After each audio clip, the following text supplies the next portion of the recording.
네, 그러면 이제 리눅스를 새로 설치하겠습니다. 그러니까 지난달하고는 다른 구성으로 설치합니다. 그래서 지난달에 썼던 것들은 중요한 데이터가 있으면 백업을 받아 두시고요. 그렇지 않으면 뭐 다 지우든지 그렇게 하셔야 되겠습니다. 자, 그러면 이제 새로 설치할 텐데, 지난번하고 다른 구성으로 설치하는 걸 제가 요 사이트에다 올려놨습니다.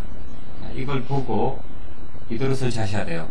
그러니까 지난번하고 다른 점은 랜카드도 2개가 필요하고요. 또 이미지를 한 사람당 최소한 2개 이상 필요합니다. 1개 가지고는 이번 달 수업은 할 수가 없습니다. 최소한 2개 이상이 필요한데, 많을 때는 3개 정도는 필요하고요. 알겠죠? 그래서 나중에 3개까지 쓸 겁니다. 3개를 쓸 때는 그렇게 많지는 않지만 3개도 필요할 때가 있으니까 3개까지 구성을 다시 해야 됩니다. 근데 한 대만 구성을 잘하면 나머지 2대는 구성하기 쉬워요. 한 대 구성하고 나서 복제해서 쓸 거거든요. 설치하는 건 시간이 걸리지만 복제하는 건 몇 분 안 걸립니다. 그래서 한 대를 잘 설치하면 똑같이 복제해서 랜카드 IP라든지 호스트 네임만 바꿔주면 되니까요. 쉽게 쓸 수 있습니다. 2대나 3대 쓴다고 해도. 그러면 지금 이제 설치할 텐데, 요 파일 다 열었습니까? 자, 여기 있는 대로 설치한다 그랬죠? 자, 먼저 열어서 확인해 볼게요. 경로는 여기 4월 오전 수업이라는 폴더에 설치할 겁니다. 알겠죠?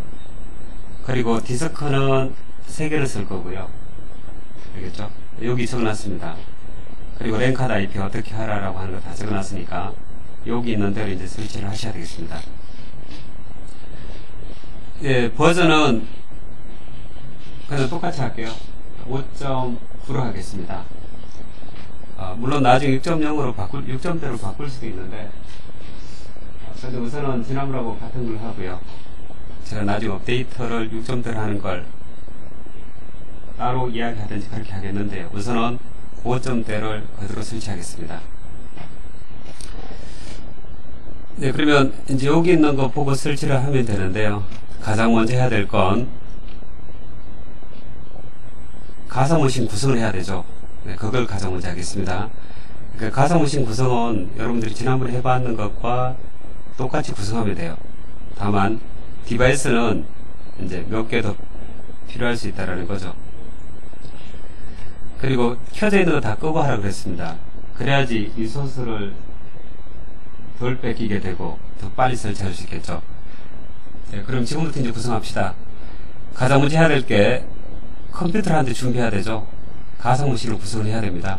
그걸 저하고 같이 합시다. 물론 여러분들은 이제 이게 2교차라서 이것만 보고도 여러분들이 이대로 다 설치할 수 있어야 되죠. 그렇죠? 근데 또 혹시 기억이 안 나는 사람이 있을지 모르니까요. 제가 하는 대로 그냥 보고 같이 하시면 되겠습니다. 잘 안 되시는 분은. 설치할 수 있는 사람은 그냥 바로 진행해도 돼요. 알겠죠? 그리고 잘 안 되면 제가 하는 거 보고 같이 하면 돼요. 한 대만 설치할 겁니다. 설치는 한 대만 할 거예요. 3대가 필요하지만 나머지 2대는 복제하면 된다고 그랬죠. 그러면 이제 가장 첫 번째 파일을 선택하시고요. 파일을 선택하고 나서 뉴 버추얼 머신 선택하면 되죠. 그리고 티피컬로 해도 되고 커스텀 해도 되는데요. 티피컬로 할게요. 그냥 간단하게 하려면 티피컬로 하시면 돼요. 넥스트. 그리고 설치는 세 번째 걸로 지난번하고 같습니다. 지난번에 다 해봤죠? 세 번째 걸로 하시고요. 설치 OS는 리눅스. 버전은 32비트 버전 이미지 파일입니다. 근데 64비트 이미지 파일을 갖고 있다면 센터에서 64비트 선택하시면 되죠. 똑같습니다. 설치하는 게 달라지는 것도 없고요. 32비트나 64비트나 설치 방법은 같습니다. 쓰는 것도 다르지 않습니다. 근데 여기 설치 이미지가 32비트 이미지라서 32비트로 그대로 설치하겠습니다. 뒤에 64비트가 안 붙어있는 게 32비트 이미지라고 했죠. 센터에서 선택하시고요. 넥스트. 버추얼 머신 이름은 CentOS로 되어 있는데요. 이걸 바꿀게요. CentOS 대신에 4월 오전 수업으로 바꾸세요. 됐나요?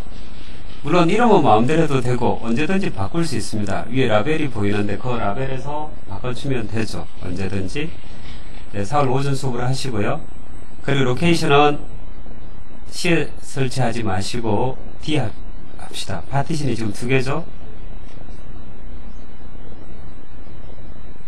예, D 드라이브에 폴더 하나 만드세요. 폴더를 여기 적혀있는 대로 만드세요. 4월 오전 수업으로. 물론 자기가 집에서 설치할 때는 이렇게 할 필요가 굳이 없죠. 근데 여기서는 다른 사람들하고 같이 수업하니까요. 이렇게 안 해주면 삭제해 버릴 수도 있습니다. 수업 안 하는 그런 이미지인 줄 알고 삭제할 수도 있으니까 삭제하지 않도록 4월 오전 수업이라고 적어주는 게 좋겠죠. 됐습니까? 그리고 확인. 그리고 여기에 바로 설치를 하는 건 안 좋고요. 여기에 클론 이미지도 같이 넣으셔야 되니까 섞이지 않도록 다시 폴더 하나 만들어지게 이렇게 적어줘요. CentOS로 /CentOS. 이렇게 하면 CentOS 폴더가 자동으로 만들어지고 거기에 설치가 되어집니다. 됐나요? 4월 오전 수업 /CentOS 하시면 되고요. 됐으면 넥스트. 여기까지 됐죠? 넥스트 해요. 네, 디스크 크기도 여기는 그대로 하시면 되겠습니다. 첫 번째 디스크 20기가로 할 겁니다. 20기가로 잡으시고요. 넥스트. 됐습니까? 그리고 피니시. 다 됐죠? 네, 이렇게 됐으면 자, 이제 디스크가 2개가 더 필요하죠. 랜카드 하나 더 필요하고 그걸 추가를 해줘야 되겠습니다. 최적화 작업을 해줘야 되겠죠. 자, 그 전에 메모리는 1기가로 다 하시고요. 그리고 프로세스는 쿼드 코어입니다. 쿼드 코어라서 코어 개수를 4로 맞추세요. 예, 저는 코어 개수가 6개입니다. 저는 6으로 할게요. 그리고 저는 메모리가 여러분들보다 좀 더 큽니다. 그래서 저는 메모리를 2기가로 할게요. 현재 메모리가 저는 8기가로 되어 있습니다. 8기가라면 저는 좀 크게 잡아도 되죠. 근데 여러분들은 메모리가 4기가라서 2기가 하시면 안 돼요. 1기가로 하셔야 돼요. 왜냐하면 한 대만 쓸 것 같으면 2기가 해도 되는데 나중에 3대까지 쓴다 그랬죠. 링스 3대까지 써야 되는데 1기가 줘버리면 3대 다 올렸을 때 윈도우 속도가 너무 떨어져서 제대로 못 씁니다. 알겠죠? 근데 저는 8기가라 써요. 8기가 정도 되면 2기가로 잡아도 됩니다. 그러니까 여러분들은 1024로 하시고요. 저는 2048로 할게요. 저는 8기가니까. 8기가라면 2기가 정도 주면 적당합니다. 그리고 저는 코어 개수가 6개라서 6으로 잡았습니다. 여러분들은 쿼드 코어라서 4개로 잡으시면 되죠. 그리고 디스크는 20기가짜리가 하나 있는데요. 2개 더 추가를 하세요. 1기가짜리를 2개 더 추가하겠습니다. add 하시고 하드 디스크, 넥스트, 크리에이트 뉴 버추얼 디스크, 스카시 타입을 하고요. 넥스트. 크기는 1기가로 잡으세요. 그냥 1로 적으시면 돼요. 1 적고 단위가 기가바이트잖아요. 1 적고 넥스트. 피니시. 하나 더 추가해요. 다시 add 하드 디스크, 크리에이트 뉴 버추얼 디스크, 스카시 1기가. 됐죠? 그리고 플로피 드라이브는 없죠. 쓰지도 않고요. 플로피는 아주 오래 전에 쓰던 그런 저장 매체인데 요즘 안 쓰죠. 플로피는 제거해요. 리무버. 그리고 랜카드 2개 가지고 한다 그랬으니까 하나 더 추가합시다. 랜카드를 add 하시고 네트워크 어댑터를 선택해요. 네트워크 어댑터 선택하시고 넥스트. 피니시. 됐습니까? 이제 랜카드도 2개예요. 근데 랜카드 2개 중에서 첫 번째 랜카드 타입은 바꾸세요. 둘 다 NAT 타입으로 되어 있는데 이것을 첫 번째 걸 브릿지 타입으로 바꾸세요. 이렇게 해주는 이유가 있습니다. 나트 타입으로 되어 있는 랜카드 가지고는 인터넷을 쓸 때 쓸 거고요. 첫 번째 랜카드 브릿지 타입으로 되어 있는 랜카드는 옆에 있는 다른 사람들하고 서로 간에 통신하기 위해서 잡아주는 겁니다. 랜 카드 타입이 브릿지로 되어 있으면 서로 간에 네트워크가 돼요. 나트 타입으로 되어 있으면 그게 안 되는데, 나트 타입은 인터넷을 쓰기 위해서 잡는 것이고, 브릿지는 여기 있는 다른 사람들하고 통신하기 위해서 잡는 겁니다. 여기 설명이 나와 있을 겁니다. 간단하게. 브릿지 타입은 피지컬 네트워크에 직접 연결되는 방식이라고 되어 있죠. 나트 타입으로 되어 있으면 이렇습니다. 나트 타입은 바깥쪽에 MS 윈도우가 깔려 있잖아요. 그 MS 윈도우의 주소를 통해서 네트워크를 하겠다라는 겁니다. 인터넷을 쓸 때 윈도우를 통해서 인터넷 쓰는 것이고요. 나트는 브릿지는 그렇지가 않습니다. 브릿지는 윈도우하고 상관없이 뒤에 보면 스위치 장비가 있죠. 맨 뒤에 강의시대에 그 스위치 장비에 랜 카드가 다이렉트로 물리는 방식이에요. 그러면 여기 있는 사람들이 다 똑같은 물리적인 같은 스위치 안에 있더라면 서로 간에 네트워크가 될 거라는 거죠. 그렇죠. 그래서 브릿지를 잡는 이유가 여기 있는 사람들끼리 서로 통신하기 위해서 잡는 겁니다. 근데 인터넷은 나트 타입 장치 가지고 쓰는 거거든요. 그래서 둘 다 다르게 랜 카드 타입을 잡아줘야 돼요. 알겠죠? 자, 다 됐으면 오케이. 됐죠? 예, 다시 확인해봐요. 메모리 여러분들은 1기가로 되어 있어야 되고, 프로세서는 4로 되어 있으면 되고요. 그리고 디스크는 첫 번째 20기가, 두 번째 1기가, 세 번째 1기가로 되어 있으면 돼요. 랜 카드는 첫 번째가 브릿지 타입, 두 번째는 나트 타입으로 하면 돼요. 이 순서를 바꿔도 상관없습니다. 근데 우리가 같이 수업하고 있잖아요. 같이 수업하고 있는데 이 순서를 서로 다르게 버리면 충돌이 발생할 수도 있습니다. 아이패드에서 충돌이 발생할 수도 있고 하니까 여기서는 맞춰주라는 거죠. 그러니까 집에서는 순서 바꿔도 되는데 같이 수업하는 환경에서는 이걸 맞춰주지 않으면 IP 충돌 같은 게 발생할 수 있으니까 좋지 않다는 겁니다. 그래서 여기서는 제가 이렇게 하기로 했으니까 여러분들도 똑같이 첫 번째 랜 카드는 브릿지 타입, 그리고 두 번째 랜 카드는 나트 타입을 수라라는 겁니다. 됐죠? 그리고 그 밑에는 다 디폴트대로 놔두면 되겠습니다. USB 컨트롤러는 프레젠터, 사운드 카드 오토 디텍터, 프린터, 디스플레이 마찬가지로 그대로 놔두시면 되고요. 자, 이제 다 됐으면 CD 넣고 설치합시다.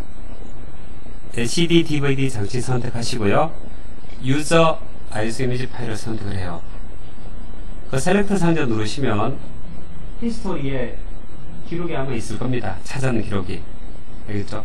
그 중에서 센터에서 5.9 R386 빈 DVD 1/2를 선택하시면 되겠습니다. 2의 1번. 알겠죠? 2의 1번 선택하시고 오케이. 그리고 디바이스 스테이터스는 커넥트 파워 온이 체크가 꼭 돼 있어야 돼요. 이게 체크 안 돼 있으면 CD롬 부팅이 되지가 않습니다. 부팅할 때 CD를 바로 인식할 수 있도록 커넥트 파워 온 여기 체크가 꼭 돼 있어야 된다는 겁니다. 됐죠? 지난번에 다 했던 거죠. 자, 오케이 누르시고요. 자, 그러면 바로 부팅합시다. 이제 저는 켜요. 녹색 버튼 눌러서 설치를 진행하도록 할게요. 네, 자세한 설명은 제가 생략을 하겠습니다. 지난번에 설치 과정을 다 이야기를 했으니까. 자, 엔터키 쳐요.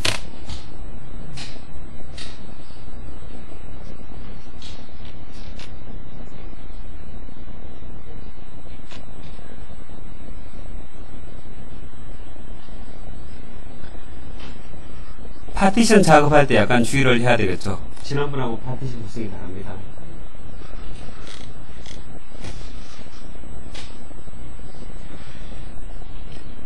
CD 파운더가 보이면 스킵해요. 디스크 검사는 할 필요 없다고 그랬죠. CD 검사. 그리고 파일을 설치하는 것이고 물리적 매체가 아니고 설치하는 것도 아니죠. 그러면 문제 될 거 없으니까요. 검사하지 마시고 스킵. 이 검사하면 시간이 많이 걸리게 되니까 안 좋습니다. 문제가 없으니까 그냥 스킵하면 되겠습니다.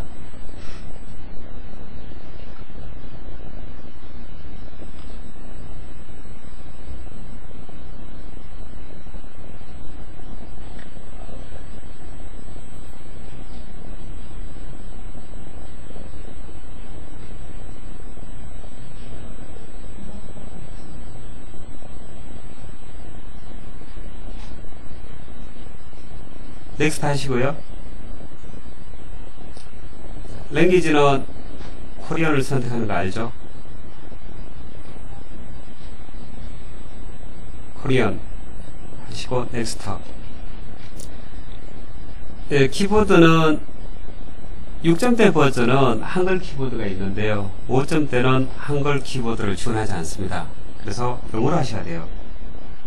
알겠죠? 영어가 호환이 됩니다. 다른 키보드를 하시면 안 되고요. 넥스트. 경고 떴는 건 겁낼 필요 없죠. 그냥 디스크 포맷 하겠다라는 거죠. 설치하려면 포맷 해야 되니까. 얘라고 하면 되죠. 예. 세 번 물어볼 겁니다. 디스크가 3개라서. 3개 다 얘라고 해요.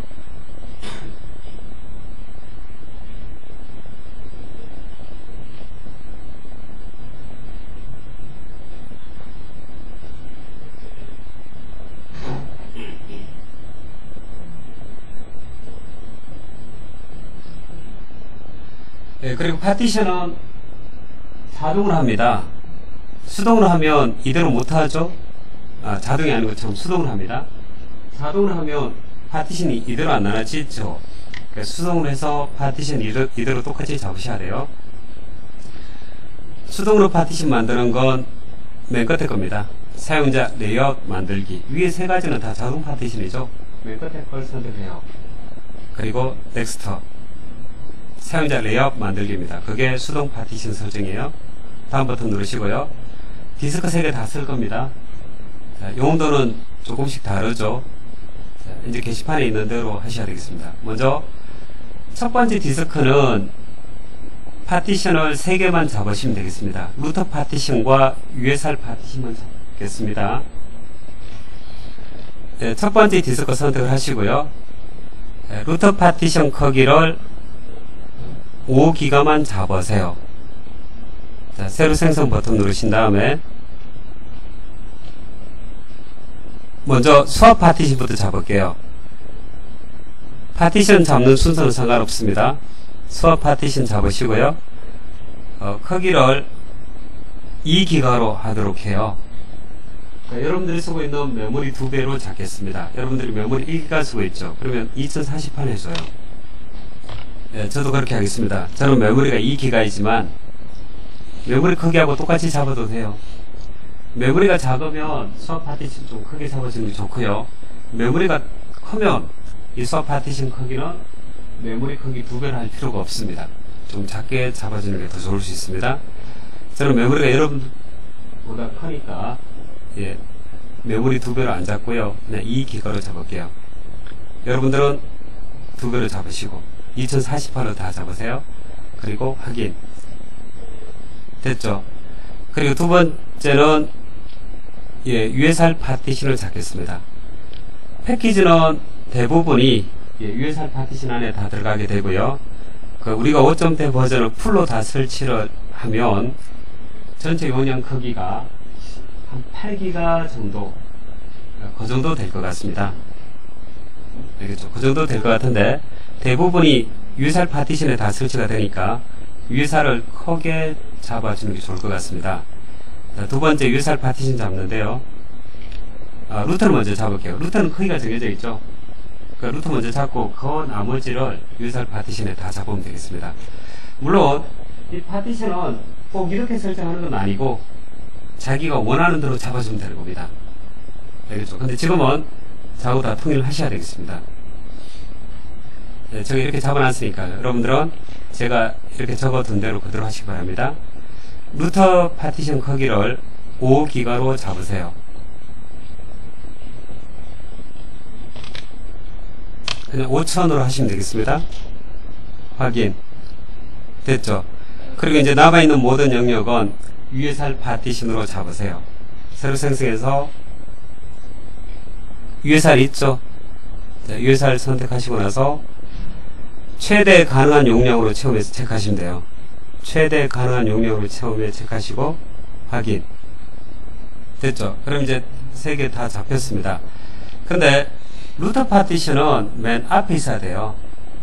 알겠죠? 그래야지 파티션 관리가 쉽습니다. 루터 파티션에 뒤에 있으면 관리하기 안 좋아요. 다른 파티션은 순서가 상관이 없는데 루터 파티션이 맨 앞에 오도록 하시고요. 근데 만약에 설치할 때 부터 파티션을 잡아준다 그러면 그때는 부터 파티션이 맨 앞에 있어야 됩니다. 근데 요즘은 부터 파티션 잡을 필요 없습니다. 부터 파티션은 옛날에 리눅스가 대용량 하드를 지원하지 못했을 때 그때는 부팅하는 파일이 맨 앞쪽에 있으면 부팅이 안 됐었거든요. 맨 앞쪽에 없으면. 근데 요즘은 그렇게 굳이 안 해도 돼요. 왜냐하면 대용량 하드를 지원하니까요. 부터 파티션 안 잡아도 아무 상관이 없습니다. 알겠죠? 또 우리가 자동 설치를 하면 물론 부터 파티션이 생기지만 그때는 또 다른 방식으로 파티션이 잡힙니다. 볼륨 구성으로 파티션이 잡히게 되는 거거든요. 자동일 때는 그렇습니다. 근데 우리가 수동을 하고 있고 수동 파티션은 자기가 원하는 대로 하면 되는데요. 이대로 잡으시라는 겁니다. 됐죠? 그리고 두 번째 디스크는 계정을 위한 용도로 쓸 겁니다. 두 번째 파티션을 통째로 계정 용량으로 쓸 겁니다. 그러려면 새로 생성하시고요. 두 번째 거 선택하시고 자, 두 번째 파티션은 최대 가능한 용량으로 채움 선택하시고요. 두 번째 디스크입니다. 두 번째 디스크를 최대 가능한 용량으로 채움을 체크하시고요. 마운트 지점을 홈으로 지정해줘요. 계정을 위한 용도니까. 그리고 파시템 타입은 EXT3으로 선택하시면 돼요. 우리가 선택할 수 있는 것이 EXT2 타입과 EXT3 타입 두 가지입니다. EXT3으로 하시면 돼요. EXT3이 EXT2보다 버전이 더 높은 거니까 더 안정적이에요. EXT3으로 하시고요. 크기는 최대 가능한 용량으로 채움. 이거 체크하셨죠? 확인. 근데 어떤가요? 제대로 안 됐죠? 제가 두 번째 디스크 선택하고 했는데 첫 번째 디스크에 잡혀버린 거예요. 잘못한 거죠? 자, 그러면 첫 번째 디스크의 확장 파티션 영역 선택하고요. 이게 확장 파티션 영역이죠. 그렇죠. 거기에 논리 파티션으로 잡혀져 버린 겁니다. 박스가 두 개 보이죠? 선이 두 개잖아요. 지워야 돼요. 자, 첫 번째 디스크 선택하시고 잘못된 사람은 삭제를 해요. 됐죠? 그리고 홈이 이렇게 SD3에 이렇게 잡혀버렸습니다. 첫 번째 디스크에. 제가 이렇게 하려고 했는 게 아니잖아요. 두 번째 디스크에 계정을 위한 용도로 설정했는데 잘못됐으니까 지워요. 밑에 보이죠? SD3번이 홈으로 이렇게 되어 있다고 되어 있습니다. 잘못됐으니까 SD3번 선택하고 삭제해요.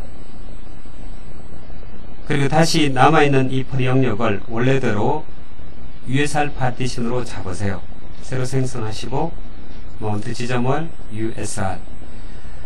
그리고 이제 이렇게 해야 되겠습니다. 제가 이렇게 선택을 했는데도 불구하고 디스크가 여러 개 있을 때 다른 디스크에 잡혀버릴 수 있는 거거든요. 방금 봤던 것처럼 홈이 첫 번째 디스크에 잡혀버렸죠. 그러니까 그렇게 안 되도록 하려면 쓰지 않는 디스크일 경우는 체크 없애줘야 돼요.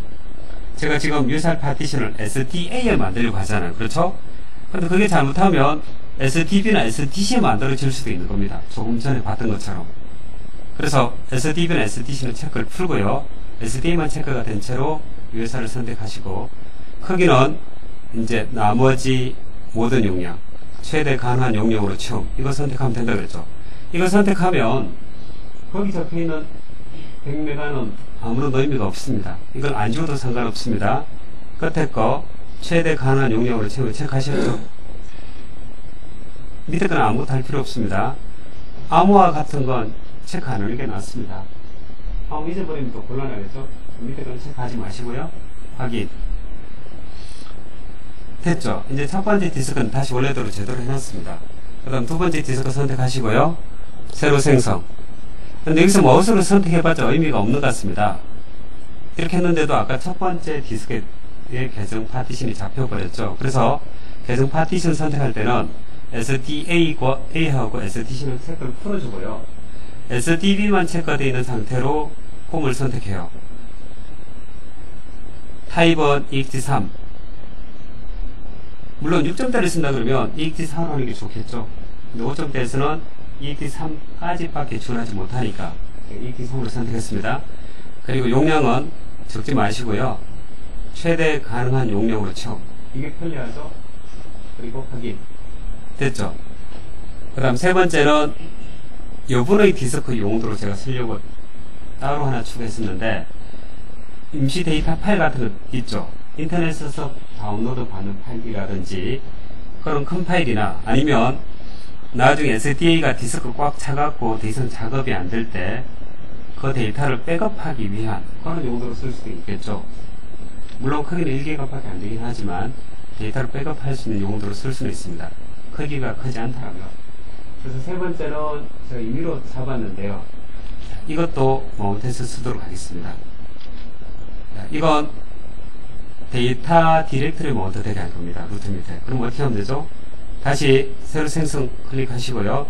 이제 SDA와 SDB를 체크 풀고 SDC를 데이터 디렉터리 마운트 했었을 겁니다. 그러면 마운트 지점 클릭해봐요. 마운트 지점은 주로 자주 쓰는 파시스템일 때만 적혀 있습니다.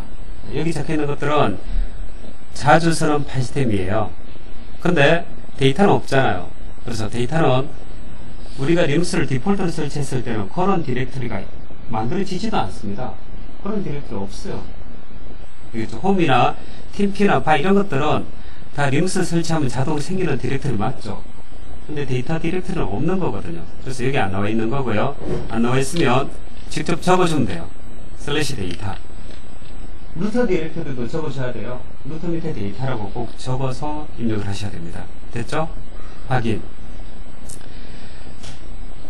예, 잘못된 것 같습니다. 크기가 너무 작게 잡혔네요. 다시 할게요. 자, 다시 지우고 전체 크기로 해요. 삭제하시고 다시 세 번째 디스크 선택하시고요. 새로 생성. 루터 밑에 데이터라고 적으셨죠? 타입은 ext3 그리고 SDA하고 SDB 체크 풀고요. 이것도 전체 용량으로 잡으세요. 최대 가능한 용량으로 처음에 체크하시고 확인. 아까 제가 이걸 체크 안 하고 하니까 100MB밖에 안 잡혔죠? 이거 100으로 돼 있어서 체크하시면 전체 크기가 할당되어집니다. 확인. 다 됐죠? 자, 여기까지 이제 다 됐죠? 자, 그러면 다음 버튼 누르세요. 확인해보고 갈까요? 자, 다시 보고 가겠습니다. SDA는 SDA1이 루터 파티션으로 잡혀있죠. 그리고 SDA2는 수압 파티션으로 잡혀있고요. SDA3은 USR 파티션으로 전체 크기가 다 잡혀있습니다. 파티션 순서가 바뀌어도 상관없다고 그랬죠. 근데 가급적 루트는 맨 앞에 가도록 해야 돼요. 알겠죠? 만약에 루트가 맨 앞에 안 가면 바꿀 수 있다고 그랬죠. 선택하고 나서 편집으로 들어가면요. 첫 번째 파티션으로 한이라고 하는 메뉴가 있습니다. 이걸 선택하면 그 선택된 파티션이 첫 번째로 옮겨집니다. 근데 지금은 그렇게 할 필요가 없겠죠. 이미 첫 번째 파티션에 가 있으니까. 그러니까 루트가 맨 앞에 가도록 해야 된다는 겁니다. 알겠죠? 그렇게 안 해도 설치는 되어집니다. 그런데 그렇게 안 하면 관리하기 안 좋다는 겁니다. 루트가 항상 맨 앞에 가도록. 네, 그렇게 하는 게 좋아요. 다 됐죠? 네, 다 됐으면 넥스트. 그룹 드로드 설치 당연히 해야 되죠. 다음 버튼 누르세요. 여기서는 아무것도 할 게 없습니다.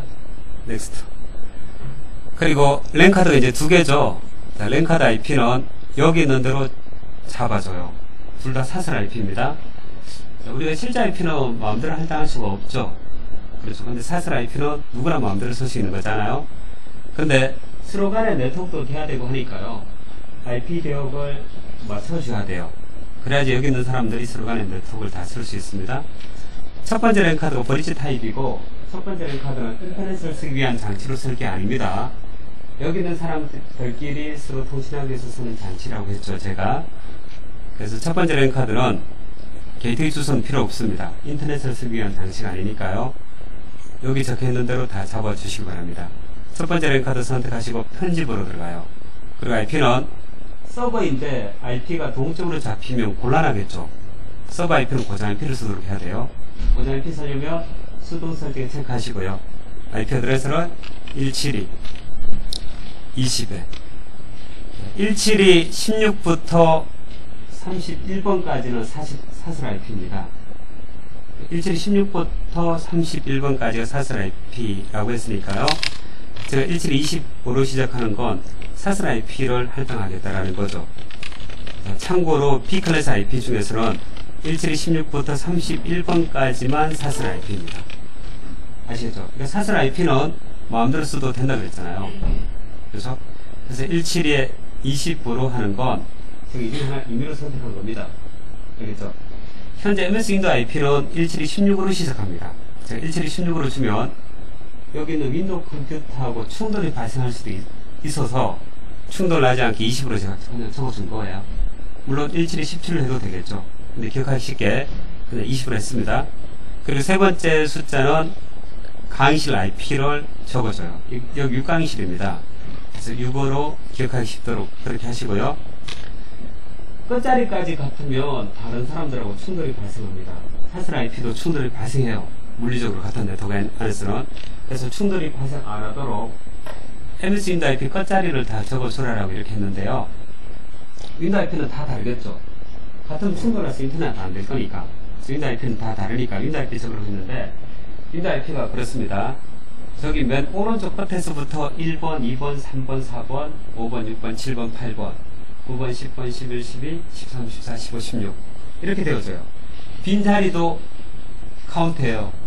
자리가 비어있는 자리도 카운트 하시고 IP를 그렇게 적어주시면 돼요.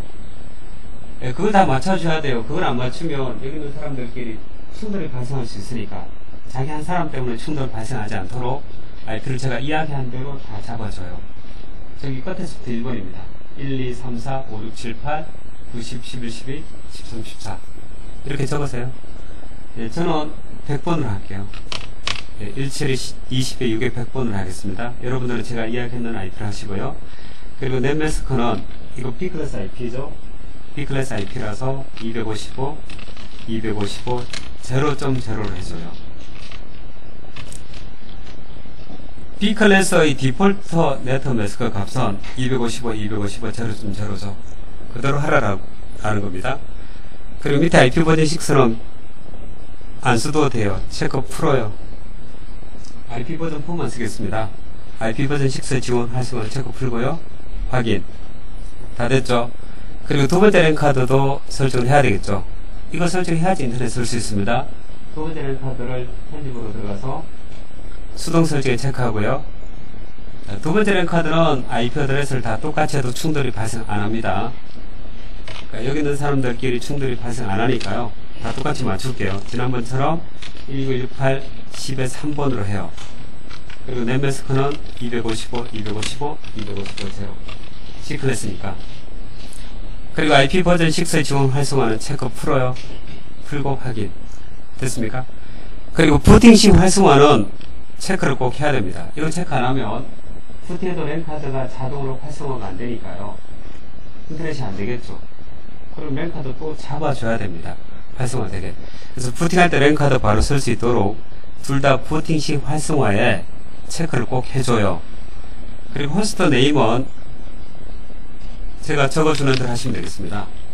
센터에서로 해요. 자, 이것도 통일하겠습니다. 로컬로스 로컬 도메인 당연히 안 좋죠. 이름이 너무 기니까. 그래서 디폴트를 하지 마시고요. 이걸 지우고 센터에서로 하도록 해요. 소문자래요. 어떤 사람은 이것도 대소문자 섞어서 쓰는 사람이 있는데 불편하니까 소문자로 적어주기 바랍니다. 그리고 게이트웨이는 거기 적혀있는 것과 같습니다. 그대로 적으세요. 여기 게이트웨이 주소 적혀있죠. DNS 주소도 이대로 해요. 1918 10에 2번 DNS는 168 126 63.1 또 한 개는 63.2 게이트웨이를 엉터리로 잡아주면 인터넷이 당연히 안되겠죠. 정확하게 잡아줘요. 2번입니다. 그리고 DNS는 168 126 63.1 168 126 63.2번이죠. 근데 이 IP 어드레스를 집에서 잡을 때는 어떻게 하는가 하면 집에서 IP 잡을 때도 완전히 똑같이 해주면 돼요. 그래도 인터넷 쓰는데 문제가 없을 겁니다. 물론 달라도 될 텐데요. 근데 똑같이 하는 게 기억하기도 더 쉽죠. 그렇죠? 그러니까 집에서 가상머신 구성하고 리눅스 설치할 때 그때 IP도 똑같이 해주면 된다고 했는데 근데 이게 무조건 똑같이 한다고 다 인터넷이 되는 건 아니고요. 여기 에디터로 들어가봐요. VMware 메뉴에서 에디터로 들어가면 거기 안에 버추얼 네트워크 에디터 메뉴가 있죠. 버추얼 네트워크 에디터에서 VMware 8번이 있죠. 자, 이게 우리가 현재 구성하고 있는 두 번째 랜카드하고 관계되어 있는 그런 장치입니다. 이 왼쪽에 있는 게 스위치예요. VMware 제로라는 스위치, VMware 1번이라는 스위치, VMware 8번 스위치, 스위치 3개죠. 그러니까 리눅스의 첫 번째 랜카드는 VMware 제로 스위치에 물려 있고요. ETH1번은 VMware 8번 스위치에 물리게 됩니다. 아시겠습니까? 그러니까 VMware 8번 스위치에 물리게 되니까 ETH1번 같은 경우는 VMware 8번 스위치에 있는 그 오른쪽에 주소 보이죠? 그 주소 대역하고 맞아야 돼요. 그게 안 맞으면 두 번째 랜카드가 네트워크가 안 됩니다. 근데 이 숫자가 랜덤한 숫자가 되거든요. VMware 프로그램 설치할 때마다 거기 뒤에 있는 서브넷 어드레스가 랜덤하게 잡히는데 거기하고 리눅스 랜카드 IP를 맞춰줘야 돼요. 알겠죠? 근데 리눅스 랜카드 IP를 VMware 8번이라는 그 스위치에 적혀있는 그 주소로 맞춰도 되지만 반대로 해도 되겠죠. 그러니까 리눅스 IP를 먼저 설정하고 나서 VMware 8번에 있는 저 주소를 리눅스 IP로 맞추는 거예요. 그러니까 리눅스 IP를 제가 1918.10.3번으로 맞췄으면 이걸 똑같이 맞춰주면 된다는 거죠. 1918 10.0으로 맞춰주면 돼요. 이렇게 해서 맞췄습니다. 서브넷 IP 보이죠? VMware 8번 선택하시고 서브넷 IP 자리에서 IP 맞춰주면 돼요. 그렇게 하는 게 더 좋아요. 왜냐하면 VMware 프로그램 설치할 때마다 이 스위치 오른쪽에 있는 주소가 랜덤하게 잡히는데 그 주소가 기억하기 어려운 숫자로 되어 있는 경우가 많습니다. 확률적으로 생각해도 그렇죠. 예를 들어서 VMware 8번에 있는 주소가 1918 175.0번 그런 식으로 잡힌다 그러면 기억하기 안 좋죠. 그래서 기억하기 쉬운 1918 10의 0번으로 잡은 겁니다. 알겠죠? 그러니까 이대로 하면 인터넷 쓰는데 문제가 없을 거라는 거죠. 그렇죠? 됐습니까? 자, 이렇게 하시고요. 다 돼 있죠? 다 돼 있으니까 저는 할 필요가 없습니다. 다 돼 있었으니까. 근데 안 맞으면 맞춰주라는 거죠. 자, 이제 여기까지 됐으면 넥스트 다음 버튼 누르세요. 시간 아시아솔 맞죠? 넥스트. 그리고 루트 한번은 이제 마음대로 해요. 루트 한번 잊어버렸을 때 복구할 수 있죠? 제가 알려드렸으니까. 지난번에는 루트 암호를 복구를 처음에 못했을 테니까 제가 암호 다 통일했지만요. 이제는 암호를 마음대로 해도 상관없습니다. 여러분들 마음대로 해요.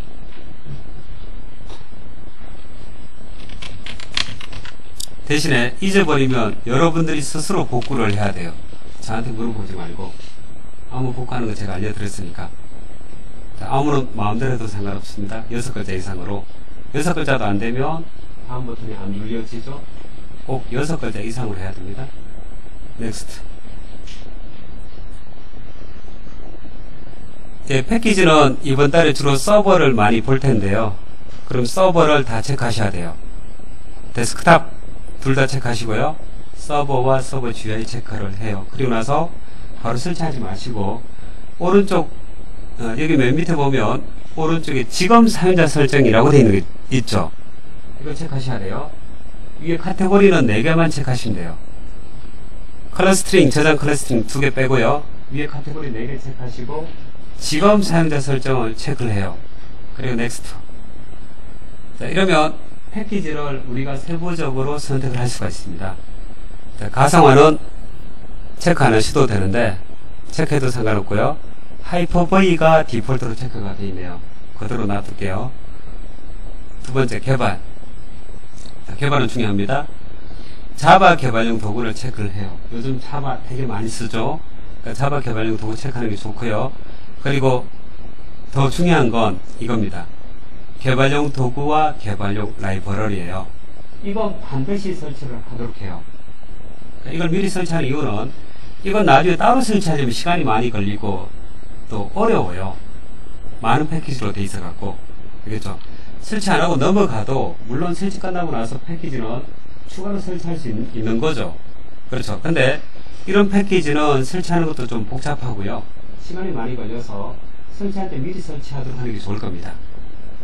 자바 개발용 도구, 그리고 개발용 도구, 개발용 라이브러리, 이 세 개는 필요한데요. 특히 개발용 도구와 개발용 라이브러리 두 가지는 반드시 체크하셔야 돼요.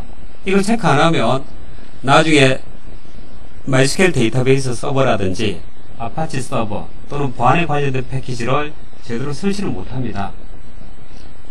개발용 도구와 개발용 라이브러리 같은 경우는 소스 패키지를 설치할 때 반드시 필요합니다.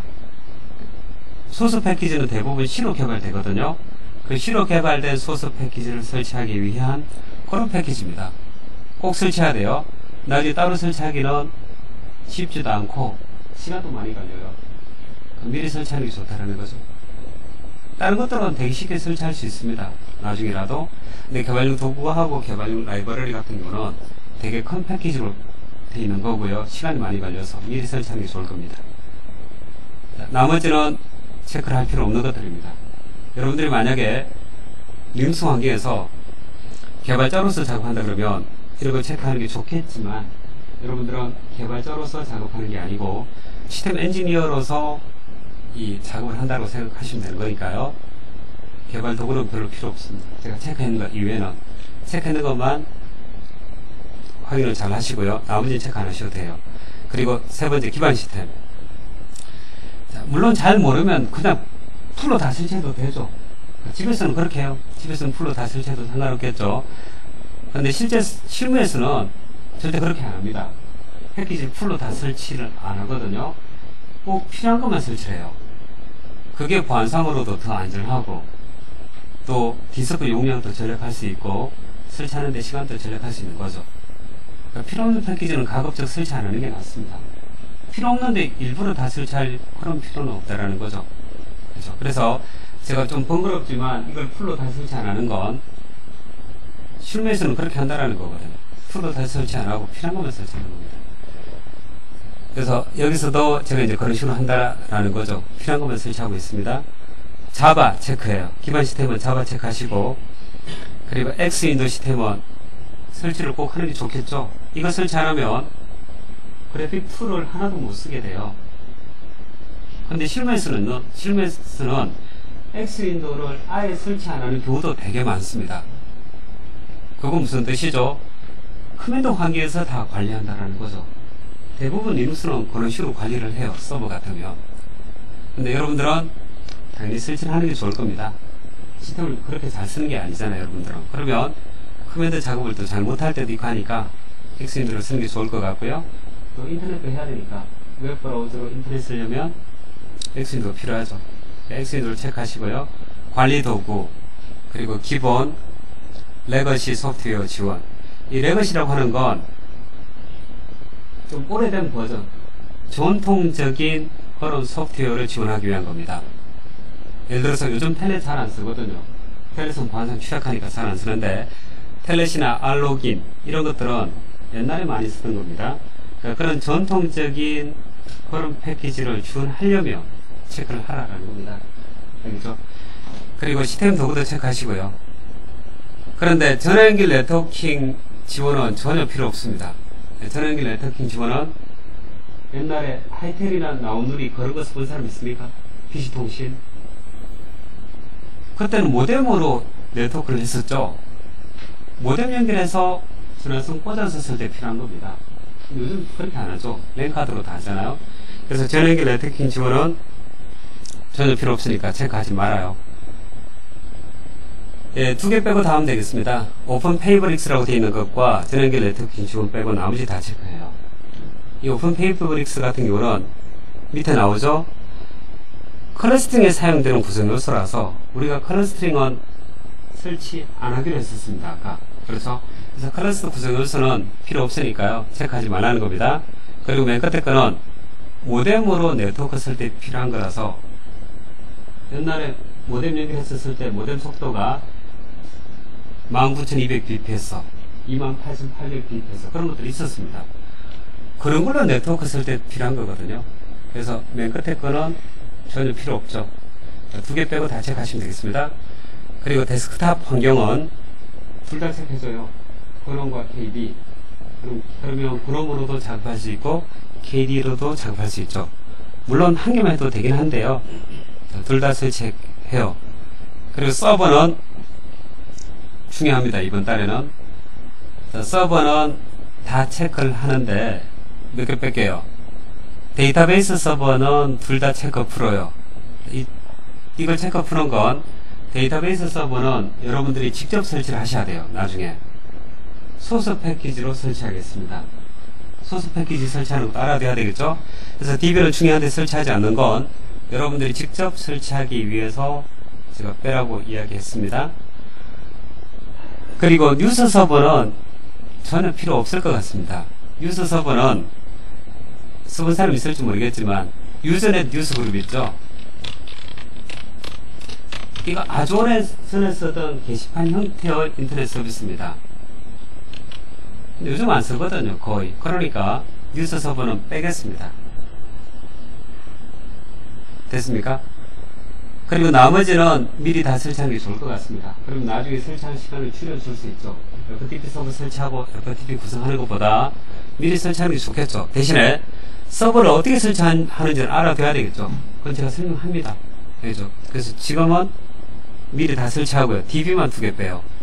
데이터베이스 2개 빼고요. 나머지 다 체크를 하면 돼요. 뉴스도 빼고 2개 빼고 다 체크를 하라 그랬습니다. 그리고 언어 지원은 한국어만 체크하시면 되겠습니다.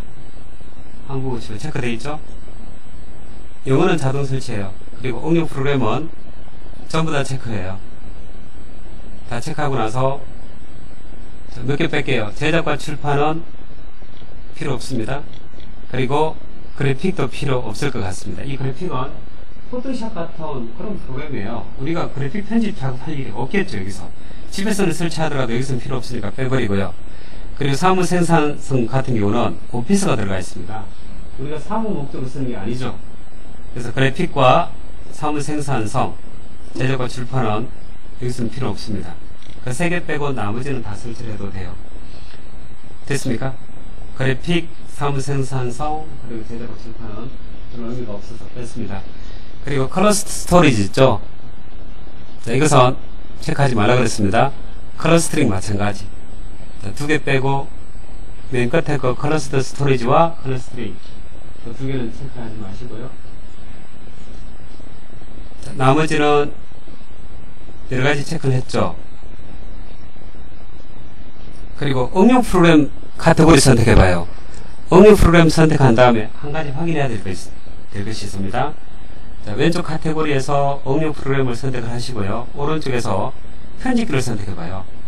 자, 편집기를 선택하면 여기 보면 9개 중에서 4개만 선택되어 있다고 되어 있죠. 자, 이렇게 이거 체크한다고 여기에 관련된 패키지가 다 설치되는 건 아닙니다. 디폴트로 몇 개만 이렇게 체크가 되어 있을 겁니다. 그래서 거기에 더 추가를 해야 될 게 있다면 옵션 패키지로 들어가서 추가하시면 돼요. 옵션 패키지로 들어가요.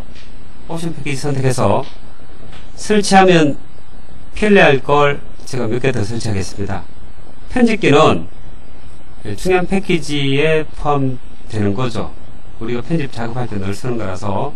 그래서 여기서는 제가 몇 개를 다시 더 선택하겠습니다. N-에디터 패키지 있죠?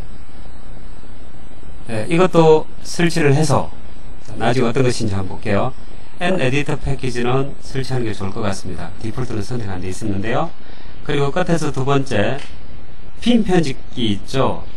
빔이 설치가 물론 되는데요. 이것을 체크 안 해도.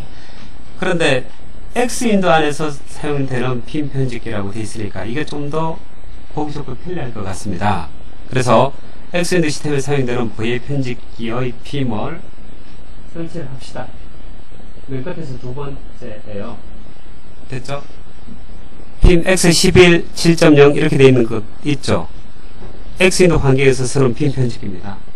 X윈도로 늘 작업을 많이 하니까 설치하는 게 좋겠죠? 됐나요? 체크했죠? 자, 됐어. 예, 나중에 따로 설치할 수 있습니다. 유민 RPM으로. 개발 도구 같은 건 설치하기 다소 어렵다 그랬죠. 근데 이런 것들은 아주 쉽게 설치가 되어서 덩치가 되게 작으니까. 됐죠? 그럼 닫기 하시고요. 자, 다음 버튼 누르세요. 이제 끝입니다.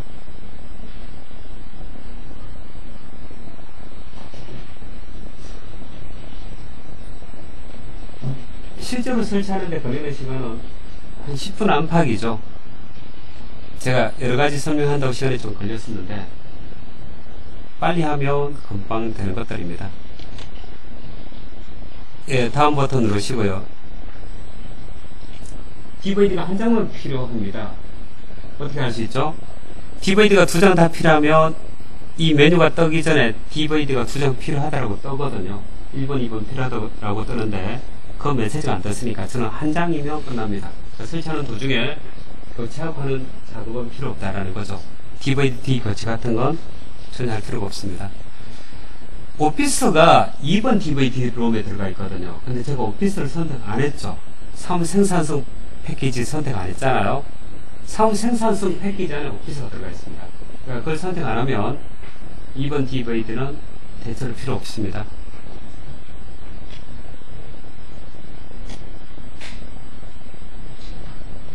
예, 다 끝날 때까지 한 10분 정도, 10분 안팎이 소요될 것 같습니다. 그럼 이제 기다렸다가 끝나면 다른 작업을 하시면 되는데요. 네, 끝나면 이미지 한 개를 복제를 하셔야 돼요. 복제하고 나서 랜카드 IP 그리고 호스트 네임은 바꿔줘야 됩니다. 근데 그건 설치 다 끝나고 확인해야 되는 거죠. 설치도 아직 덜 됐는데 복제하는 거 불가능하니까요. 나머지는 설치 다 되고 나서 제가 또 이야기를 할게요. 예, 이제 좀 기다리고 있으니까 패키지 설치가 다 끝났습니다. DVD는 한 장으로 다 끝났기 때문에 교체하는 과정은 없었고요. 예, 한 10분 정도 기다려서 끝을 냈습니다. 그러면 재부팅 하라고 이렇게 메시지가 뜨는데 재부팅 클릭하면 되죠. 그리고 재부팅 되고 나서 다시 몇 가지 작업을 좀 더 해야 됩니다. 근데 그건 금방 끝나는 거죠.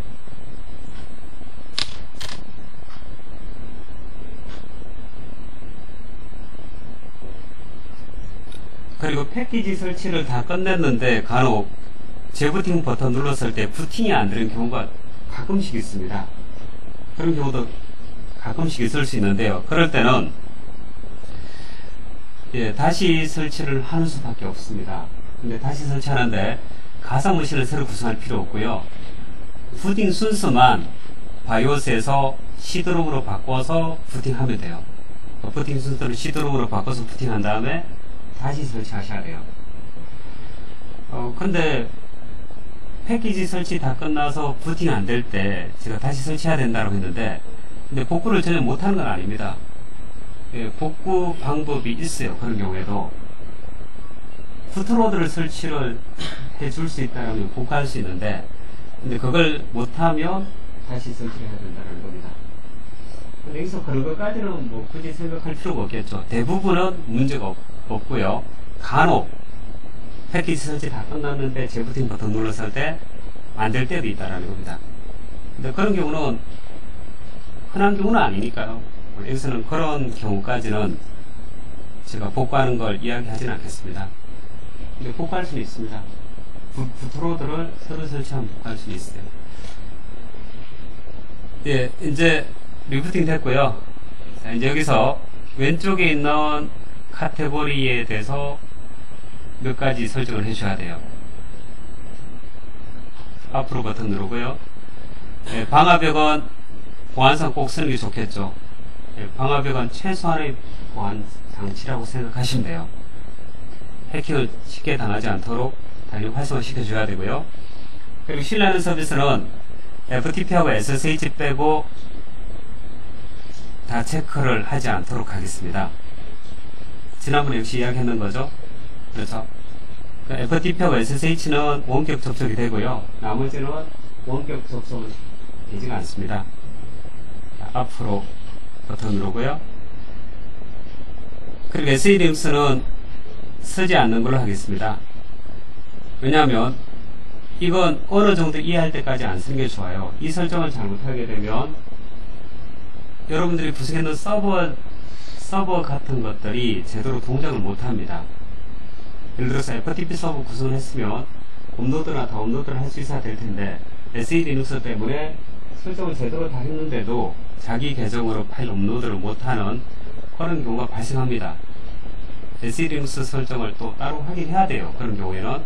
근데 이걸 잘 모르는 상태에서는 그런 이유로 안 쓰는 게 좋다는 겁니다. 배울 때까지는. 그럼 뒤에 가서 하게 되는데요. 할 때까지는 쓰지 않는 걸로 비활성화 시키도록 하는 게 좋습니다. 그래서 쓰지 말고요. 설치할 때는 비활성화로 그대로 합니다. 그리고 앞으로.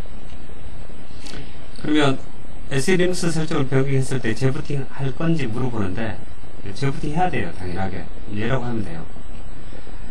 그리고 K덤퍼는 쓰지 않는 걸로 합니다. 이거 체크하면 메모리를 잡아먹습니다. 그리고 지난번에 이야기했는 거죠. 체크하지 말고요. 체크를 하지 말고 앞으로.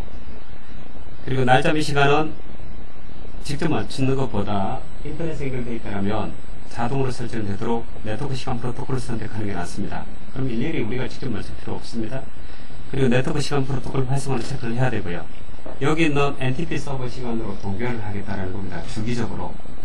시간은 주기적으로 동기화 되어집니다. 인터넷에 연결되어 있다면. 정확하겠죠, 대체로. 그리고 앞으로. 이제 접속하는 게 보이죠? 그리고 설치하는 중에는 계정 만들 필요 없습니다. 다 끝나고 나서 필요할 때 만들면 되니까요. 앞으로. 계정 만들 것을 권장한다고 되어 있지만 만들지 말고 그냥 진행하면 돼요. 사운드 카드는 검색이 제대로 된 것 같습니다. 실제로 스피커가 있고 사운드 카드가 있으면 소리 들어보면 되겠죠. 근데 이거는 스피커가 없으니까요. 그냥 앞으로 할게요. 추가 CD 없다 그랬죠. 완료. 네, 끝났습니다. 네, 저는 이제 다 끝난 것 같고요.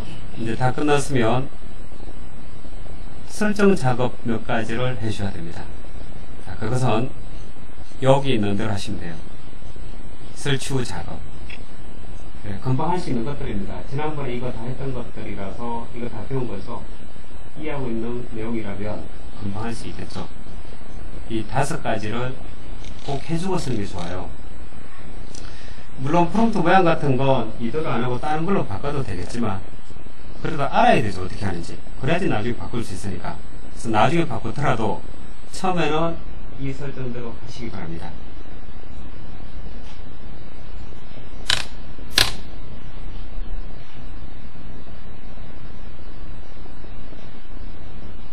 그리고 설치 다 끝난 사람 빨리 계속 진행해요. 그 다음 과정은.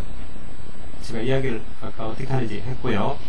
또 그 다음 과정도 이야기할 테니까 덜어두셨다가 이거 게시판 보고 하면 쉬울 겁니다. 텍스트 파일 있죠? 텍스트 파일 보고 그대로 하시면 돼요.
예, 저는 이제 설치가 다 끝이 났습니다. 그러면 그 다음 작업을 해야 되죠. 그렇죠? 후속 작업을 해야 되는데 시스템을 편리하게 쓰기 위한 환경 설정 작업입니다. 마저 할게요.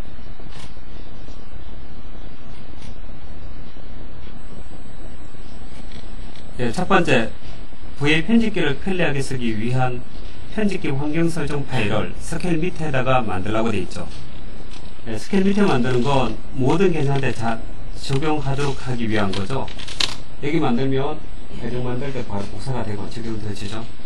여기서 .bimrc 히든 파일로 되어 있습니다. 첫 번째가 점이니까 히든 파일이죠. 자, 여기서 자주 쓰는 편집기 옵션, 설정 옵션이죠. set new, 그 다음 set title, set VB, GS는 4. 근데 set BG 다크는 선택사항입니다. 디폴트는 라이트인데요. 저처럼 배경 색깔이 흰색으로 되어 있는 경우는 라이트가 낫고요. 배경 색깔이 까만색에서 작업하는 사람은 다크로 해야지 글자가 잘 보입니다. 근데 저는 배경색 흰색이죠. 흰색이라면 라이트로 해야 돼요. 그래야지 글자가 잘 보입니다. 배경 색깔이 까만색일 때는 다커, 흰색일 때는 라이터. 그러니까 밝은 색일 때는 라이트로 하는 게 좋고요. 어두운 색일 때는 다크로 하는 게 좋습니다.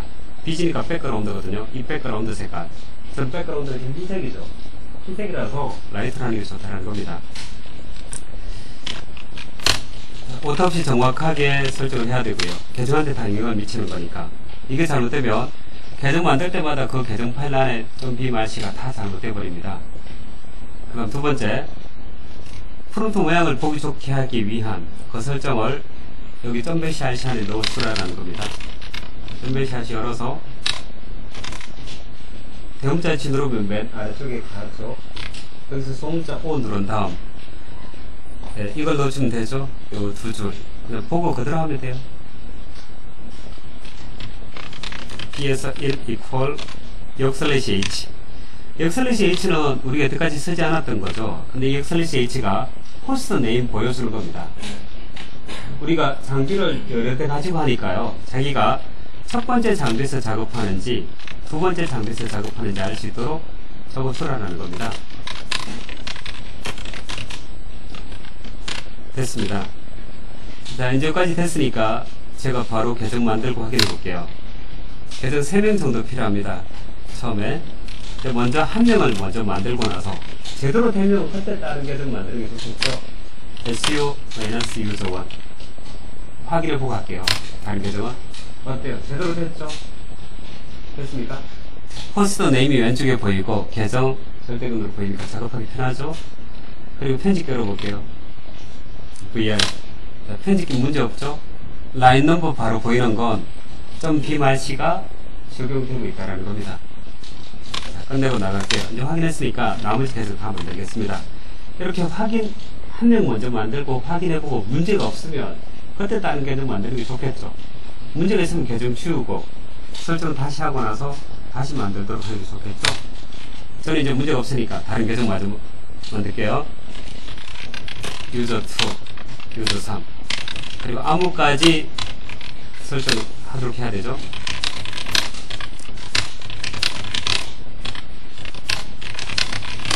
네, 아무 만들 때 경고 떠도 괜찮다 그랬습니다. 실무에서는 이 경고 뜨면 아무를 다른 걸로 바꿔줘야 되겠죠. 해킹 당하지 않도록. 여기서는 실제로 계속 올려두고 하는 게 아니라서 연습하는 거라서 상관없습니다. 간단하게 하더라도. 그 다음 네 번째는 루터도 편집기 편리하게 쓸 수 있도록 루터에 가서 ETC의 스케일의 .bmarc를 카피해두면 되죠. 그리고 루터가 .bmarc 안에 역시 프롬프트 모양 편리하게 쓸 수 있게 몇 가지 설정 넣을게요. 먼저 빔이 VI보다 더 좋죠. 그래서 VI만 실행해도 빔이 실행될 수 있게 알려서 걸어주고요. 일반 계정은 빔이 알려서 걸려 있습니다. 근데 루터는 그렇게 안 돼 있으니까 빔으로 알려서 걸어줬습니다. 그리고 끝에 역시 PS1월 역/H U PWD 루터는 샵이죠. 달러가 아니고 루터라서 샵을 하고요. 환경 변수로 잡아주는 건 익스포트 PS1. 다 됐습니다. 이제 새로 로그인하면 적용되어지는데 로그인되어 있는 상태라서 로그인되어 있는 상태에서 바로 적용하는 건 소스라고 했죠. 어때요? 바로 적용이 됐죠? 자, 그럼 이제 저는 끝입니다. 그래서 저는 이제 보이며 툴 설치를 하고요. 그리고 스냅샷을 찍어주면 되겠습니다. 그럼 이제 나중에 잘못됐을 때 언제든지 복구할 수 있으니까.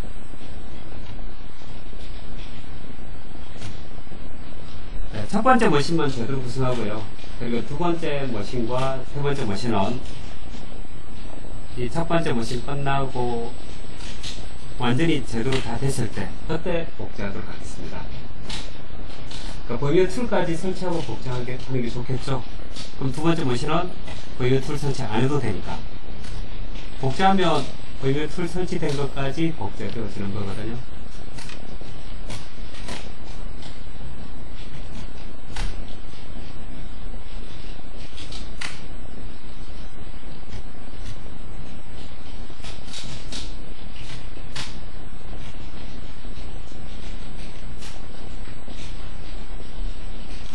이제 여기 있는 게 첫 번째 머신은 제가 환경 설정까지는 다 설정했습니다. 그리고 밑에 있는 이 버미어 툴 설치는 시간이 될 때 천천히 해도 되고요. 패키지 업데이트도 마찬가지입니다. 패키지 업데이트도 시간이 될 때 천천히 해도 되죠. 그러면 저는 이렇게 하겠습니다. 패키지 업데이트를 걸어두고 끝을 내겠습니다. 여러분들은 그렇게 하면 안 되겠죠. 시간이 다 끝나가니까. 내일 와서 수업할 때 패키지 업데이트 해도 되고요. 시간이 될 때 하면 돼요. 그건. 되겠죠. 근데 저는 지금 바로 업데이트 하겠습니다.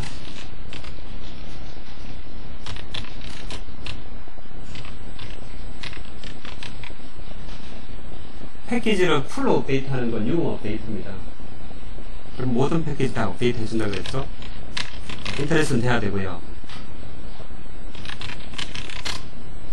인터넷은 잘 됩니다. 그러면 저는 패키지를 다 업데이트 걸어놓고 끝을 내겠습니다. 이렇게 하면 되죠? 용 업데이트. 그리고 엑스윈도 안에서 해도 된다고 했습니다. 엑스윈도 안에 패키지 박스가 있죠? 과연 몇 개입니까? 우리가 용 업데이트 리스트를 검색해 봤을 때 100개 넘었었죠. 161개입니다. 저는. 그쵸? Y.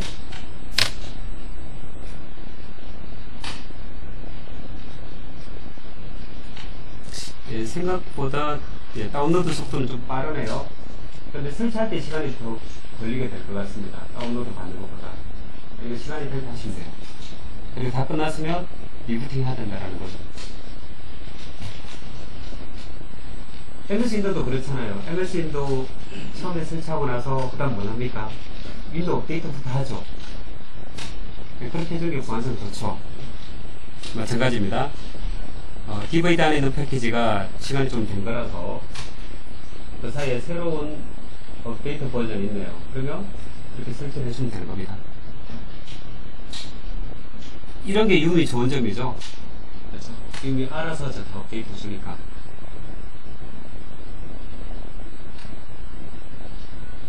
네, 다 끝나면 리프팅을 꼭 해야 됩니다. 쓰려면. 이렇게 많은 패키지를 업데이트 할 때는 바로 써서는 안 되고요. 리프팅 하셔야 됩니다.